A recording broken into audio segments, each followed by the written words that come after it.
Recently, the New England Journal of Medicine published a study that found links between COVID-19 and certain genetic and blood type variables. While the authors emphasized the potential usefulness of their gene-related findings, which implicated clusters of genes on a specific chromosome in severe COVID-19 cases, most of the media attention centered on the blood type findings. Among the more than 1,500 Italian and Spanish patients with the coronavirus included in the study, infection appeared to be less common among people with blood type O and more common among people with blood type A. The type Bs fell somewhere in between. The study's blood type findings closely mirrored the results of an earlier paper from China, which also found an elevated infection risk among type As and lower risk among type Os. There are now several studies confirming the association, which is also seen for SARS, says Tom Carlson, MD, PhD, co-author of the new study, and a professor of internal medicine at the University of Oslo in Norway.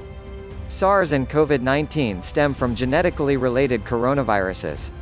So it makes some sense that if a certain blood type is associated with a lower risk for one of these infections, it could also lower a person's risk for the other. There are also several well-established connections between blood type and infectious diseases. For example, type O blood is protective against malaria but is associated with more severe cases of cholera. The new COVID-19 findings surely produced some relief in people who are type O and dread in those who are type A, but some experts who have looked at the research say that the findings are questionable, and may ultimately prove to be either inaccurate or misleading. I keep getting emails from people asking me if they should get blood typed, and I tell them definitely not, says Laura Cooling, MD, a professor and associate director of transfusion medicine at the University of Michigan. Cooling says that some American researchers, herself included, have been looking at blood group data since the early days of the outbreak. They have not seen meaningful correlations. I don't think it's going to pan out, she says of the new paper's findings. I think that the contribution of blood group to an individual's risk is going to be minor compared to underlying heart disease or obesity or hypertension, or those other risk factors that have been identified. She's not alone. I think the apparent associations are not correct and are based on a methodology flaw, says Walter Chick, MD, a pathologist at Massachusetts General Hospital who has examined the relationship between ABO blood types and COVID-19 and has not found a link. To understand their skepticism, it helps to know how blood groups and infectious pathogens interact, for better or worse. The connection between blood type and infection risk. The surface of every red blood cell is coated with various protein and sugar molecules. These molecules shore up the walls of blood cells, assist in chemical reactions, and perform other jobs. There are hundreds of these blood cell molecules, which vary from one person to the next and are sometimes termed antigens because they elicit a response from the body's immune system. Experts lump some of these molecules together into blood groups. One example is the ABO blood group, which refers to certain sugars that decorate red blood cells. Different versions of a single gene lead to the presence or absence of sugars, which determine if someone is blood type A, type B, or type AB. In the case of type O folks, that single gene is mutated and non-functional. What do blood groups have to do with the novel coronavirus or other infectious diseases? The antigens and immune antibodies associated with each blood group may explain some associations, says James Fleckenstein, 1500th, a professor of medicine and molecular microbiology at the Washington University School of Medicine in St. Louis. It's possible that people with different blood groups mount different immune responses to pathogens such as SARS-CoV-2, he says. Alternatively, he says that blood groups can be receptors for pathogens or the proteins they produce. Many pathogens rely on glycans, sugars, to attach to their host targets, he explains.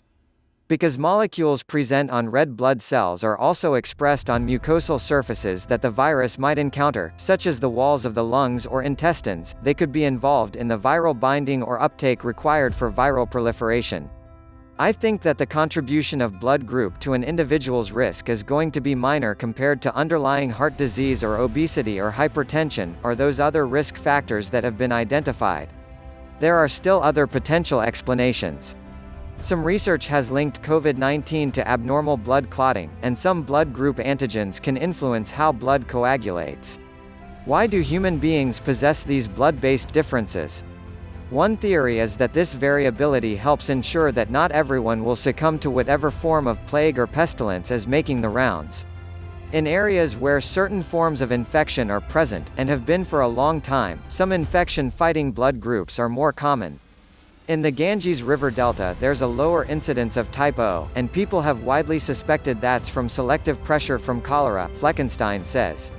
You see these kinds of patterns around the globe. It may be that, in these areas, people with certain blood types were more likely to survive and pass their genes onto later generations. But while there's ample reason for doctors and researchers to go looking for connections between blood groups and SARS-CoV-2, Harvard's Chick says that the findings to date linking type O individuals to lower rates of COVID-19 are likely inaccurate. He points out that COVID-19 has hit people of African and Latino ancestry especially hard, but that blood type O, the ostensibly protective type, is more common among these groups than among Caucasians. By some estimates, 57% and 50% of Hispanics and blacks are type O, respectively, while that's true of just 45% of Caucasians. So, right from the beginning, the reported association was the opposite of what one might expect to find if any association of ABO and COVID-19 existed, he says. Flawed findings. Regarding the new NEJM study, Chick says that he sees a potential methodology problem.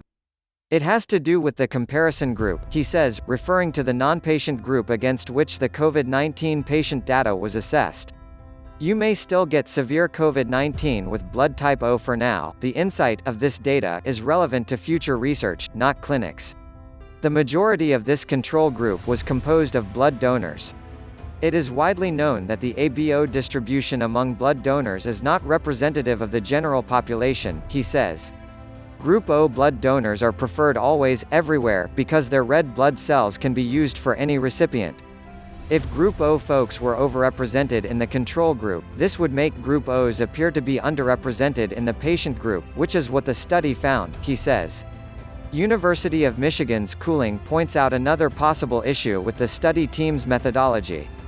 They were inferring blood types based on 3 genetic, single nucleotide polymorphisms. They never physically typed the patient's red blood cells, she says. By this, she means blood types were assessed based on small pieces of DNA information that correlate, though not perfectly, with blood type. Because of this, she says that the study team may have overcounted A's and B's and undercounted O's. The NEJM study authors themselves highlighted some of these same drawbacks in their paper. We were very aware of these potential issues and made the greatest efforts possible to query for what such sources of bias would potentially mean, says University of Oslo's Carlson, regarding the problem of relying on blood types collected from donor pools. He adds, the ABO finding is puzzling, we agree, and caused quite an amount of reflections and extra efforts in our group. He said he and his co-authors welcome independent scrutiny and follow-up work on their findings. Even if the blood type research pans out, it wouldn't mean much for the average person. These studies have found that type O's are at reduced risk for infection, but not that their risk is zero. The Chinese study, for example, found that type O's comprised about 26% of COVID-19 patients, while type A's made up about 34%. You may still get severe COVID-19 with blood type O, Carlson says.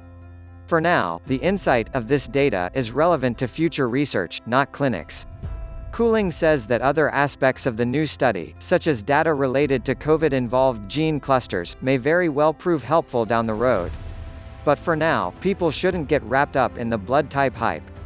Having blood type O is not putting an S on your chest and becoming Superman, she says. If there is any protection there, it's going to be weak.